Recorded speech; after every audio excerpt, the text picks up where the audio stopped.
தந்தை மகன் தூய ஆவியின் பெயராலே ஆமேன். இயேசுவுக்கே புகழ், இயேசுவுக்கே நன்றி. மரியே வாழ்க. மரி அன்னையை நோக்கி ஜெபம். 2ஆம் நாள்.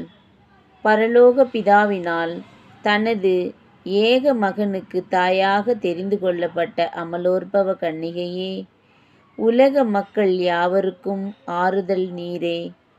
உம்மை நம்பி வந்துள்ள எம்மை கைவிடாதேயும். எங்களை புண்ணிய பாதையில் நடப்பித்தருளும்.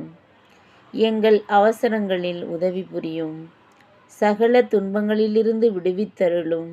முக்கியமாக பசாசின் வலையில் விழாது காத்தருளும். நம்பிக்கையுடன் உம்மை அண்டி வந்துள்ளோம், ஆதரியும். ஆமேன். மௌனமாக தேவையான வரங்களை கேட்டு ஜெபிக்கவும். இயேசுவுக்கே புகழ், இயேசுவுக்கே நன்றி. மரியே வாழ்க. தந்தை மகன் தூய ஆவியின் பெயராலே ஆமேன்.